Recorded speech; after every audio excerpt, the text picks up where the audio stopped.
everyone. Welcome back to Build. I'm your host, Brittany Jones-Cooper. Bleacher Report's series Untold Stories follows award-winning writer Master Tesfatsion as he meets former NFL players who share a story that fans think they may know but have never heard from the athlete's perspective. Tesfatsion joins us today to talk about the new show, but first, here's a clip. I had 17 carries for 228, and I was hungover. Do you ever wonder what goes on in the NFL?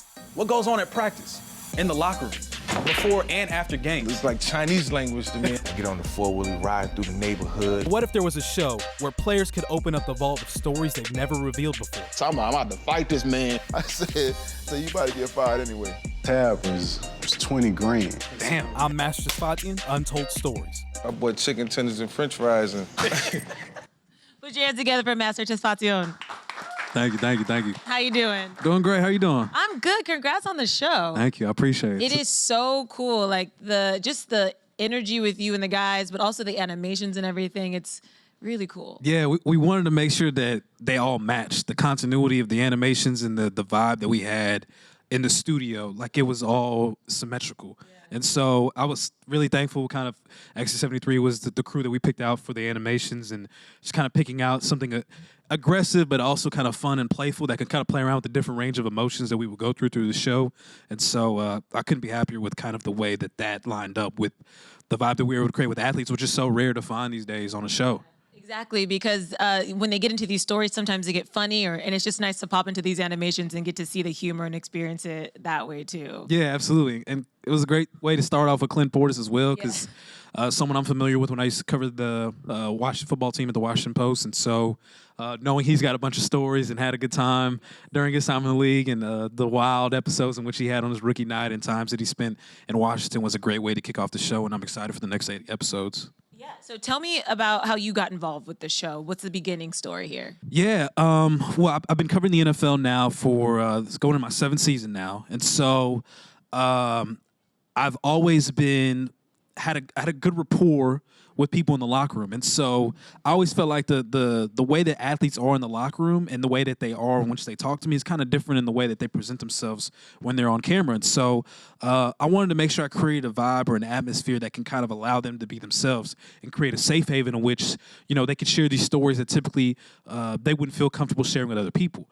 And so the idea of the pool hall was created because when I grew up as a kid, my safe haven was my rec center, Northwest Rec Center in Irving, Texas, where I grew up, just outside of Dallas, Texas. And so me and my boys used to play basketball, and then we go over there and play pool. And, you start off in bumper pools, when you're like 8 or 9 years old. And then, when you're 12 years old, you're legal enough to play pool. And so, we play for quarters, we play for dollars, and just have a good time just playing for hours. And so, lo and behold, a lot of these athletes who come from similar backgrounds that I did and socioeconomical statuses in which I did, coming from Section 8 or low-income housing, they also view the rec center as their safe haven. They also grew up playing pool at the Boys and Girls Club, at the rec center, at their uncles and at moms and dad's house. And so you end up finding, I think, about 7 of these athletes, in which 7 of the 9 athletes on this season all had similar stories in which they grew up playing pool since they were 7 and 8. And so that familiarity allowed them to go back to that nostalgic point of their lifetime and creating that same safe haven. And so it made them very comfortable to open up in a way that they could resonate and relate in an experience that I don't think we've really seen before, in particular with NFL athletes, because they're so close-guarded in comparison to other athletes because of the way that the NFL is very, militarized and they're structured. You do your job. You don't say much anything else beyond that. Anything else is considered a distraction, where now these athletes who are retired and can open up their vault of stories have the opportunity to do so in a very comfortable environment. I was going to say, is that the real benefit of having these be former players, that they can really go back in those moments that we all kind of know about and give the real tea? Absolutely, yeah. That was a huge emphasis on that, was having guys who our audience would relate to. In Bleacher Report, it's a very young audience that we focus on, millennial and Gen Z folks. And so, being able to have a guy like Clint Portis that millennials could relate to, either during his time at Denver or Washington or his time as a Miami Hurricane, it's someone that resonates within the last 10, 15 years in the football landscape. And so we were really targeting these kind of guys. And my personal hope for season 2 and moving forward is that we can get some of these current athletes, because I feel like I can make that happen, and I think we can make that happen with the environment that we created and the foundation that we established in season 1. But it was great to have these retired athletes to kind of set that standard. I don't know if you're gonna get the honesty though. Clinton talk about being hungover in before the biggest game of his career. I'm like, yeah, I think he'd get in trouble for that. Maybe we get some college stories out of them. Maybe we can get some out of some improper benefits or something else that was funny that went on when they were 18, 19 years old in college. Have you been surprised with any of the stories that these guys have shared? Is there one that you can share that like kind of caught you off guard to how honest they were? I think everyone was, for the most part, honest. I would say the 2 episodes I'm looking forward to, and I'm not going to give away too much, is Percy Harvin. He was someone I specifically targeted because he's someone that's open and talked about his migraines and his headaches and how he had anxiety as he was playing in the NFL and how he controlled or handled that or the different levels of management in which he tried to go through to kind of deal with that. I think is a really impactful story that has a lot of layers that I don't want to give away completely. And then Antonio Cromartie, who he has a ton of stories, man. I won't give away the one specifically that he shared on this show, but it was during his time with the Indianapolis Colts in 2016, which was also the same year that Colin Kaepernick took a knee to protest police brutality and social injustice. So I'm gonna leave it at that. Those are good teasers. Yeah, I'll leave it at that. You didn't give away too much. Nah, You got I me did. excited. Are there any guests going forward? You know, you mentioned season 2, hopefully season 3. Any dream guys that you really want to play pool with? Man, I wanted to get Brett Favre on this season. It didn't work out. Yeah. Brett Favre, Michael Vick is also on the show, and so he's actually the episode's coming up this Wednesday. Excuse me. Brett Favre and Michael Vick were 2 of my favorite quarterbacks growing up, so I would have loved to have Brett Favre on there. It didn't work out, but I mean, I would love to incorporate NBA guys. I would love to incorporate baseball, football, women's sports. I mean, I would love to talk to Cynthia Cooper, Lisa Leslie. Like, I grew up in that era of women's basketball when it first started, and Cheryl Swoops when they went 4P with the Houston Comets. You know, me growing up in Dallas, we didn't have a team growing up, so watching Houston Comets in the summertime, it'd be great to get them on there. It'd be great to get wrestlers on there. I would love to talk to The Rock, Stone Cold Steve Austin.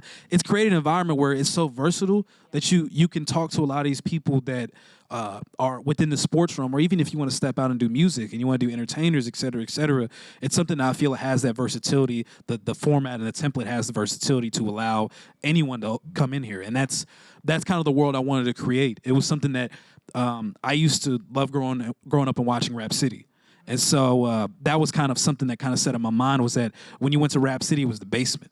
And you never knew who was going to come by the basement. You never knew who was going to come freestyle, who was going to kick it with Big Tigger. And so it was kind of taking that same mentality where it's like you never know who's going to swing by the pool hall that we wanted to incorporate with Untold Stories. Well, and also, you've also established, it seems like, a positive relationship with a lot of these teams, a lot of the players. And so when I was watching, they are comfortable in playing something like pool. You know what I mean? It just, like you said, this format could really be spread against a lot of different people. Yeah, absolutely. Yeah. And even with guys who weren't good at playing pool, like one of the guys that we have on the show is Jamal Charles. He wasn't great at all, but he was still talking noise. He was still getting involved. He was still like, he felt the environment. He actually happened to watch the episode that we were shooting before that while he was on set. And so he kind of understood and saw how comfortable and loose the athlete before him was. And he was all bought in. And so you don't even have to be a good pool player to swing by. And that's the kind of the mentality we want to create, is that you want to come by because it's the environment. You want to come kick it. You want to shoot pool. And we're just chopping it up. We're just talking. Do you let them win? Oh, no. Nah, You're competitive. I'm competitive. Yeah, I'm competitive. I mean, I got my mindset on making sure that I handle my business too. But, when they talking noise, yeah. I don't know if you guys caught that. That was kind of one of the Easter eggs on this episode, was Clint Portis pretending like this was his first time playing pool. Yeah, and as soon as he broke, I was like, oh, no. You trying to, I said it too while we were off camera. I was like, you trying to play me like Hustle Marsalis over here, because I know you trying to get my money. Because when he said he didn't play, I was going to try and actually play for money, because I'm a big gambler. I love to gamble on myself. So I was going to actually try and play him for some money. But I was waiting to see how he broke first. And once he broke like that, I was like, nah, we can't play for balls. Also, some of the shots he made were like going around other balls and stuff. I was like, he plays. You saw the last one? Oh, yeah. It was crazy. I ended up asking other former NFL players who texted me, and they're like, yeah, bro, only place I've ever played pool at was at Clint Portis' house. He had a table at his crib. Like, he is a pool shark. So I'm glad my money stayed in my wallet, stayed in my Venmo account. That was smart. I was gonna lose it on him. That was smart. I've read some of the profiles and articles you've written. You're a really talented writer, first of all. Thank you. What is it about the NFL and these athletes that draws you to coming back and writing and telling their stories? Yeah, I think it's because me growing up in the South, there isn't too many platforms that you see black men receiving any sort of exposure. The way I say it is like you either have to be a football player, or you got to be a rapper to make it out as a black man from the South. And if you're a black woman, you damn near have to be Beyonce.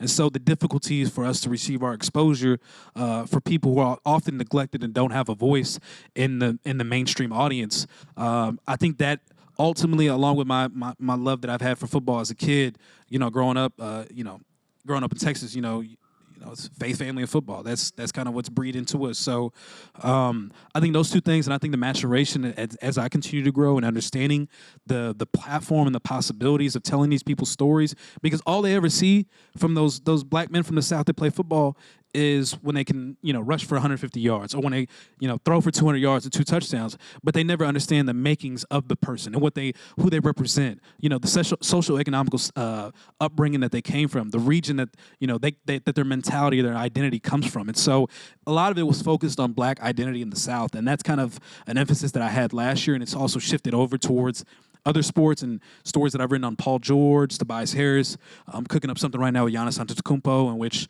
a week after he won the NBA MVP, I flew out to Greece with him and was able to tour around the city and the neighborhood in which he grew up in. And me being a first-generation American as well, my parents came from Eritrea. That's another area in which identity-wise, I can relate to and also want to share the perspective and a story that most people don't understand or will be able to understand. And so I understand the privilege that I have being in this position and the burden that I also carry as a black man from the South who grew up in Section 8, who grew up as a first-generation American, everything that I carry with my perspectives. And it's not necessarily me projecting my perspectives onto the subjects that I write about, but those perspectives open up a different mindset for me to ask better questions that will get people to understand these people and what they've gone through in a better circumstance, in a better situation, excuse me. Of course, because we always see athletes, especially top athletes, as these superheroes, as these perfect guys. And I think the more and more we learn, we see more and more headlines like these are just people. And I think we have to, and that's why the work you do is really important. I think we have to start seeing them as humans because we hold them to this really impossible standard. Yeah. And we don't know anything about how they got there. It's for celebrity status in general, and I think one of the things I always kind of remind myself too is that there's beauty in our imperfections, because sometimes our imperfections are also our biggest strengths as well. Like for me, not coming from money taught me how to survive and taught me how to make something out of nothing. And when you're a journalist, as I'm sure you can relate as well, when you're out in the field and when you're reporting or you got to be very nimble. You have to be very fluid and flexible. And those kind of teachings I learned at an early age, just trying to figure out how we're going to eat something for dinner, what are we going to eat for dinner, what are we going to eat for lunch, And so that kind of mindset, that mentality that people will often view as flawed because you are poor, because you don't have anything to eat, now is a strength of mine when I'm in this profession and in this field, because I've been working on this now for 20-something years, where other people are just learning this as they get into this profession. And so that's something I always try to keep in my mind and trying to lead with empathy as much as I possibly can and trying to be as sensitive as I possibly can to people's upbringings and where they come from. But I agree with you, and I think it's something that, I think if younger kids are able to understand that now at an earlier age, they're able to understand that they don't have to live up to this false perception or perspective that they have to be perfect, because no one's going to be perfect. We're all flawed people. I'm interested to how your approach changed, if at all, just during the last, 3 years, everything going on with Kaepernick and the national anthem. Did that change your approach as somebody who writes about the NFL? Yeah, it did. Yeah. It made me feel like what I was doing was really worthless and really like pointless.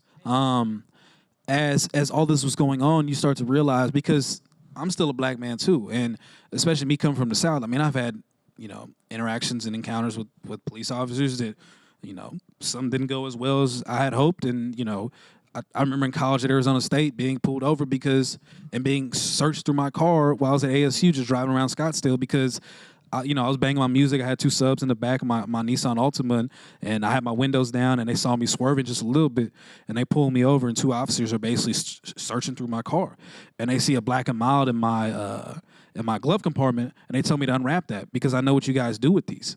And I look at him, I'm like, what you mean y'all? Like, what you mean by y'all people? And, we're going through a back and forth situation. I'm like, I don't even know what's going to happen at this point. But there's so many of these different encounters which I've gone through that just in terms of just profiling, that when you see that now, entering the landscape on the NFL side, you're like, damn, I'm spending all this time writing about this, 750 words is my goal to write about what? Like, I could use this space or this time or this energy and this effort on something more productive. And so that led to an entire transition in terms of even from the jump from the first preseason game of that season of how I want to, I want to understand fans. I want to understand the audience. I want to understand the athletes. I want to understand the structures, the militarized structure which the NFL has created, and trying to figure out different ways to tackle those that people can understand. Because I think that's the biggest thing is that sometimes people in these positions will always ride over the audience's heads, and no one understands it. It's not benefiting anyone except for the other, snobby, intellectuals that, you're getting a pat on the back for, and maybe you'll get an award about, you'll get an award for because they're acknowledging how, intelligent you are. But, and the sad reality is that you're also leaving out the other 90% that also need to hear this message, if not more than the 10% that you're targeting. And so I've had to find this balance of which can I write something thoughtful while also keeping in mind that, of the greater good, because they need to hear this message. They need to hear that these people that you look up to and idolize and only care about because they carry football around, there's something greater that they deal with on a daily basis. I have to know, how much football do you watch? Saturdays and Sundays, don't bother me. Don't text me. Don't call me. Because I am watching all day college football on Saturdays. And on Sunday, I am watching nothing but the NFL. If you follow me on my Instagram, Master Tesfatsion, you will literally see on my IG story, I will post one post on a Saturday or Sunday. And it's me in front of a TV screen with like 4 games on. Do you have like multiple screens? Yeah, I'll trick it out like DirecTV with Sunday Ticket. You could put up 4 games at once on your TV screen, and I got my phone open, also looking at tweets, looking at fantasy football, looking at news updates. That's my safe haven. That's my happy place. Is fall time, Saturdays, Sundays, like I'm chilling. I crack the window open, get a nice cool breeze here, so it makes me feel like I'm a little bit outside. Living your life, but really you're like in front of your 4 screens. I'm calling Uber Eats. Like I'm indoors. I love the sport. I love the game of football. I love sports in general. But this time of year it's always special to me, and it's always something I always love, and I get excited for. And trust me, I don't call me. What team, what player are you most excited for this season, or somebody that you're really following? Yeah, I mean, being from Dallas, got to root for them boys. I got to root for the Dallas Cowboys. I love the way they're playing right now. Kellen Moore, first-year offensive coordinator that they brought, former Boise State offensive coordinator, former Boise State quarterback who was with the Dallas Cowboys as a backup quarterback.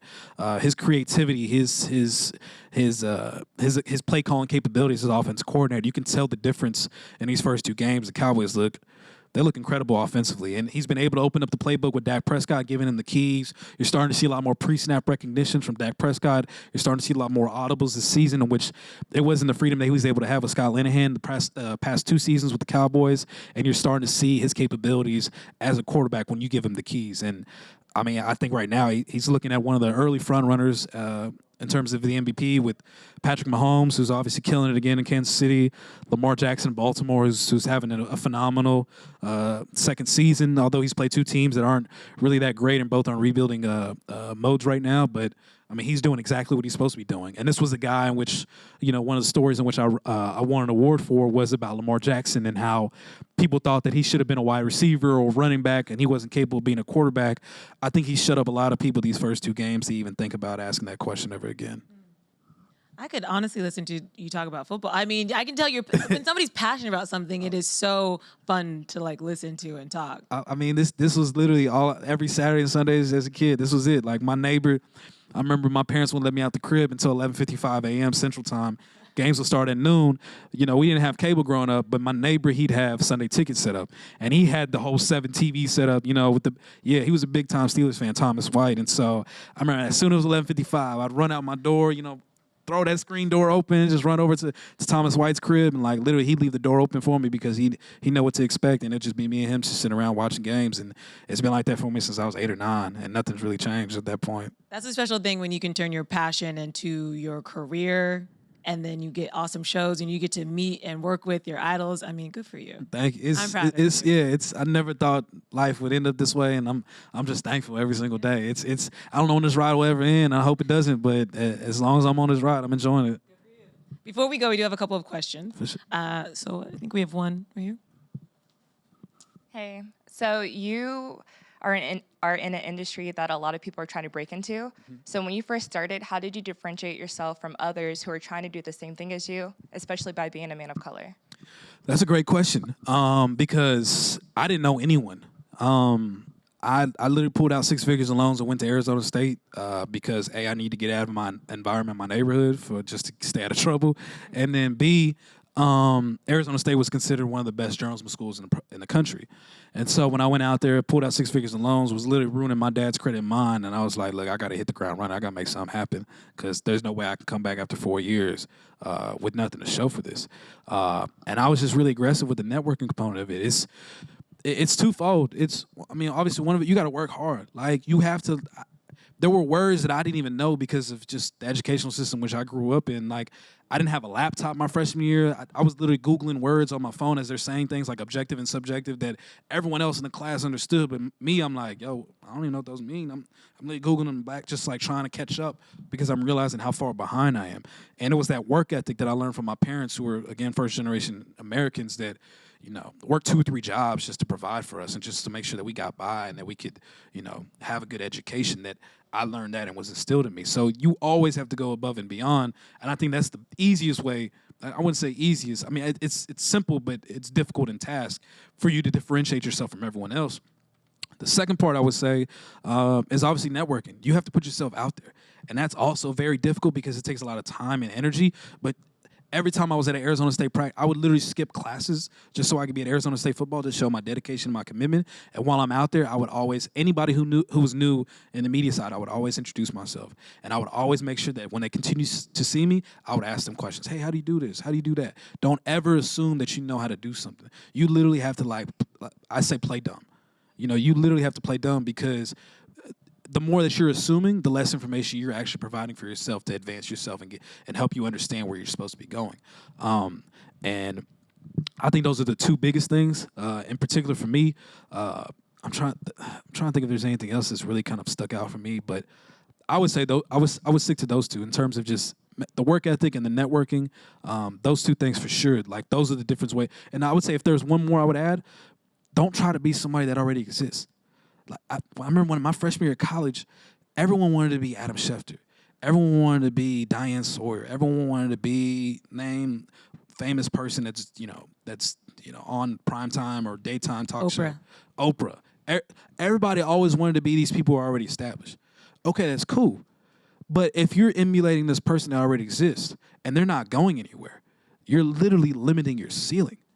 So when people ask me like, "Yo, that's dope what you're doing, I want to be just like him," like, nah, be you, because you could be doing so much more than I am. Like, don't look at me as your ceiling, because you may be limiting yourself.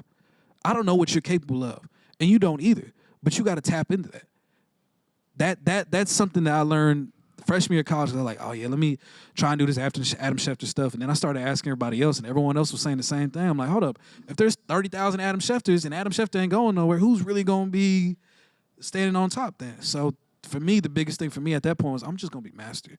And what I knew, what I understood, that was me tapping into my own identity and understanding who I am as a person and what I'm going to be about, what I'm going to stand for, what's my integrity, what's my morals, what's my values.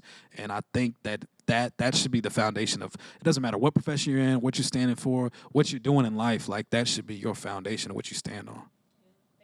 Absolutely. And Master, I think it's also important to be a master of your craft. And from talking to you, being knowledgeable, maybe you didn't know certain words, but you obviously understand the sport, the players, the mentality that a lot of these guys come from, which is what set you apart and why you have a show like Untold Stories. Yeah, it was leaning on my strengths, my identity, which was I grew up in a predominantly Black and Latino environment. And so, when I'm around, Black athletes, like, again, I also played high school football at MacArthur. It was a short, brief time. You ain't gonna see no highlights or nothing on that. But I understood the complexity of the chemistry in the locker room. I understood the complexities in the locker room. I understood how athletes operated. I knew the flow of practice, and that understanding also gave me.